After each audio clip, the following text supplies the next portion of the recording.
That panel was a great segue into our patient story that I know you're going to enjoy. 27 years ago, Toni Boland Evans was a teenager and ready to begin her life as a young adult. It was a fluke that caused Toni to be alerted to the fact that she was not well. Thus began her very long journey that changed her life. Her disease was mysterious and her health deteriorated. She became very sick, and in 1991, she received a diagnosis. Then treatment began. However, there were limits to her treatment. So what does a young woman do when her life takes a detour that no one expects? When she finds out that her body has an early expiration date, and of course, no one knows what that date is. If you're Toni, you finish college, you get a good job, you live your life with appreciation and joy. You take care of yourself, and when that expiration date gets closer, you continue to fight. As you hear her story, pay attention to Toni's power of one thinking. There's no question that her thinking drives her behavior. Plus, she rarely lets her mood elevator drop below grateful. She's extraordinarily here in the present. She's got a great handle on her blue chips, and she has to be everyone's favorite team member. Oh, and she excels in one of the most challenging. She assumes positive intent. So I know you're eager to hear Toni's story, so I will call her up to the podium, and let's welcome her now.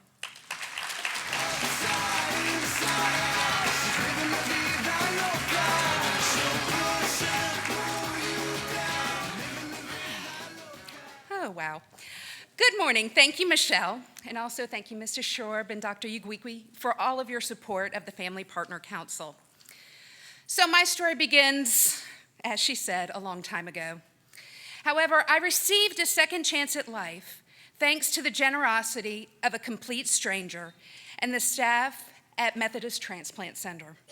I know I would not be here today in front of you if it were not for them. So I received a new liver on August 17th, 2015, 9 months and 9 days ago. Not that I'm counting. And to say I'm honored to be here today is truly an understatement. And as I begin, I do have a confession. This is the first time I've really ever told my story in almost its entirety in front of a group of people, or actually in front of anyone. Prior to my transplant, probably only 40 people knew that I was going through anything, that I was waiting, or even sick for that matter. And half of them probably were at Methodist University Hospital. I didn't want to share for fear people would treat me differently, that it would cause unnecessary stress at work. And to be honest, it was just difficult to talk about in general. So here goes nothing. As Michelle said, in 1989, I donated blood for the first time. I received a letter back from Lifeblood saying something was wrong. They couldn't accept my blood, and I started trying to figure out what was wrong. And by 1991, we still hadn't figured it out. But now I was really tired. But I was in college. Of course I was tired. But then I became yellow and very sick. And after a week in the hospital, the doctors diagnosed me with autoimmune hepatitis. What is that, you may ask? It's where your body rejects and attacks your liver. It happens to 1 in 100,000 people, and I was one. Lucky me. Leave it to me to get a disease no one's ever heard of. I joined the Methodist family then, and I knew one day I'd need a transplant. Things were kept under control until January 2014, when the meds I was taking couldn't stop the progression of my disease. 25 years of fighting the disease and 25 years of prednisone and anti-rejection meds had taken its toll on me. My one day had come. So in January 2014, we began the process of becoming listed for a new liver. I just needed to become sicker, and sicker I got. I was deteriorating quickly. I struggled to make it through a workday, never mind anything after work.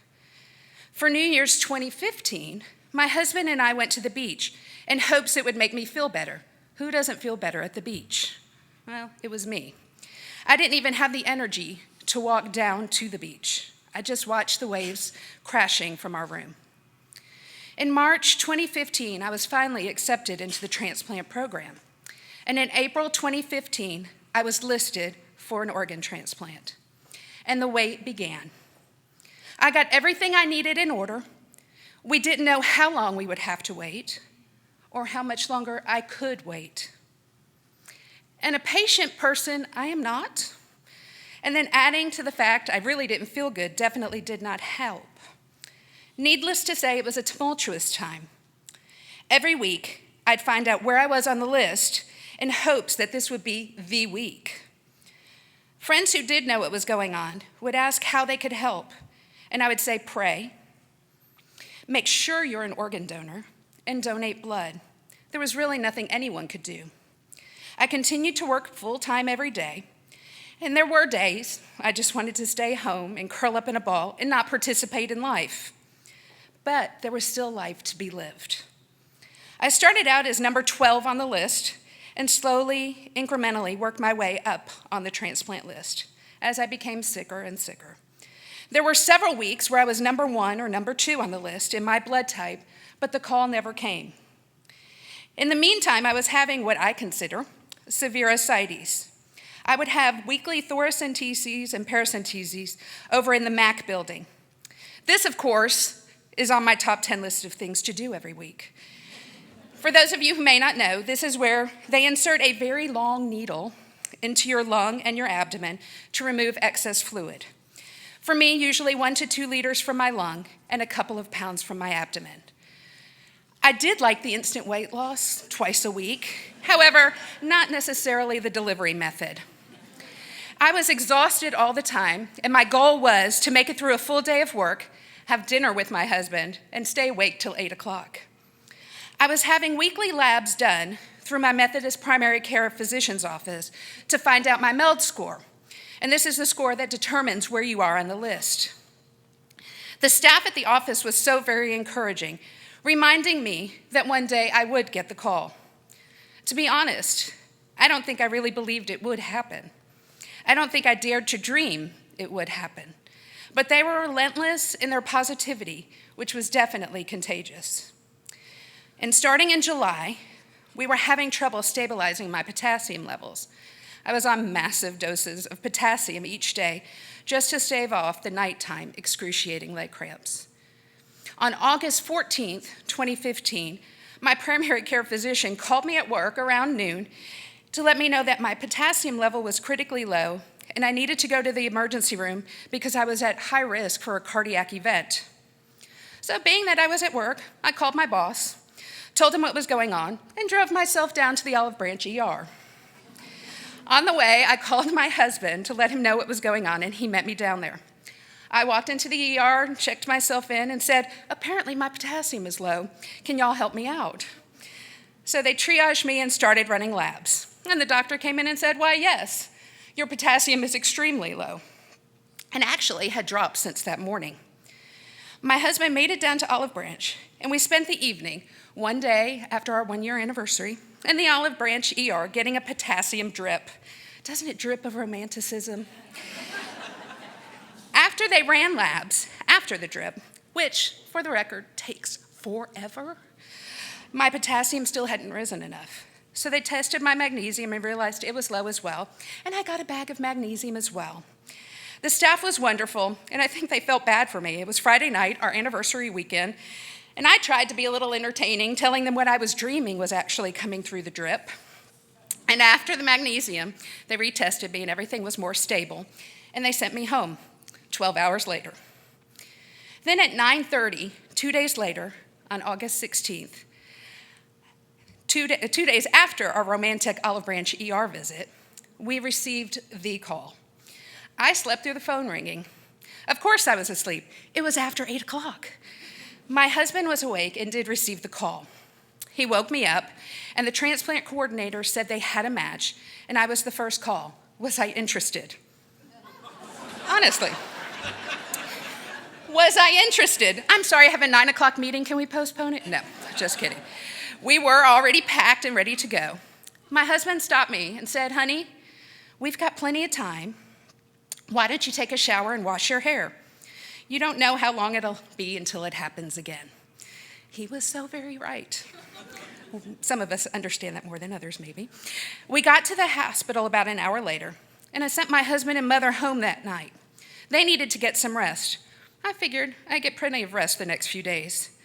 So many things were running through my mind as I sat in the hospital room that night, and then it hit me. At that moment, I was the sickest person in my blood type. And as a result of that phone call, the morning of August 17th, I received the greatest gift imaginable, a new liver. The first week post-transplant went well. My husband felt great relief when my surgeon was rounding with a visiting doctor from Washington University. They came in and looked at my incision and the 5,263 staples.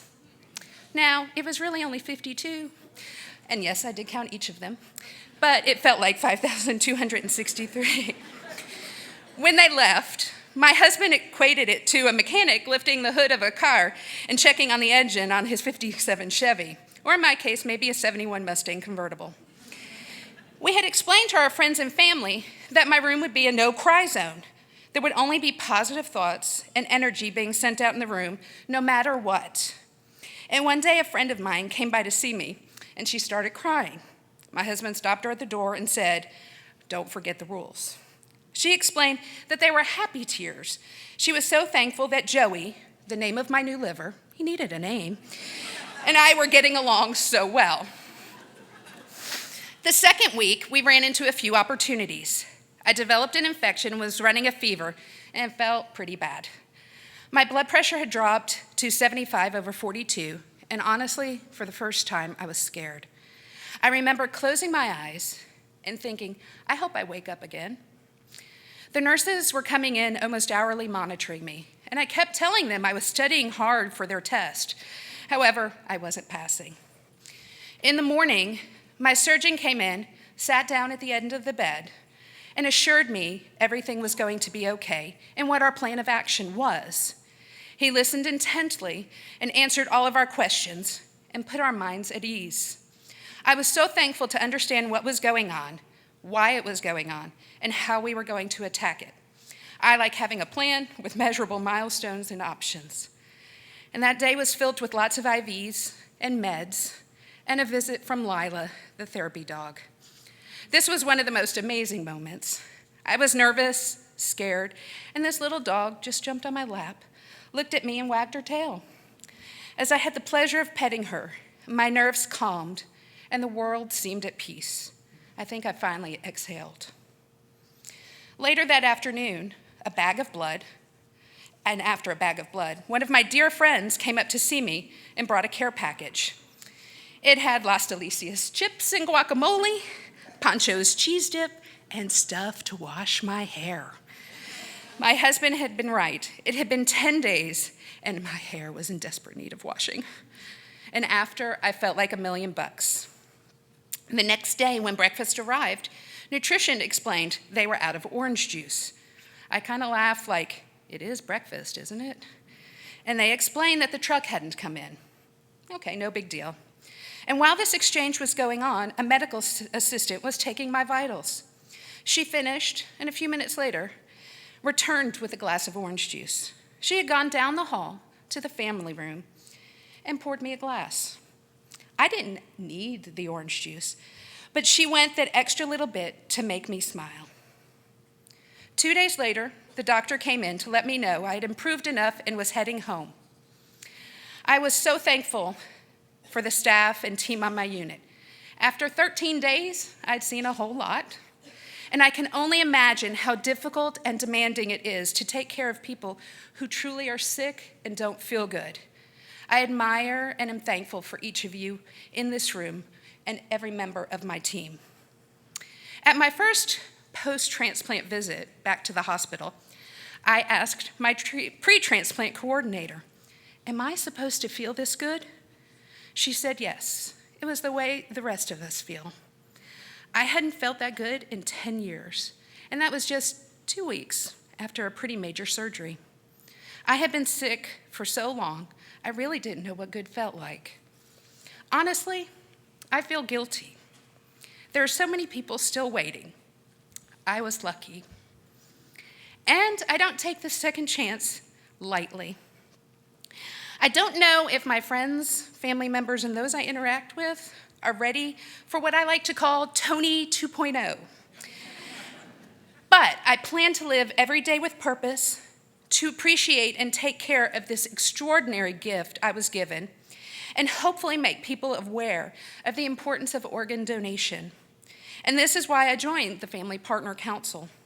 To whom much is given, much is expected. And if this is just one little way I can give back to a place that has given me so much. Saying I'm thankful for the gift does not begin to express my feelings. Words pale in comparison to truly how I feel. And so I find it quite ironic that after keeping all of that I was going through for so long, 25 plus years, quiet, all I seem to be doing now is talking about it. But if I'm ever going to talk about anything, how could it not be how an organ transplant saved my life? For Thanksgiving 2015, my husband brought me back to that same beach. We had been on New Year's, and this time I got to walk down on the beach. I am truly thankful. Thank you.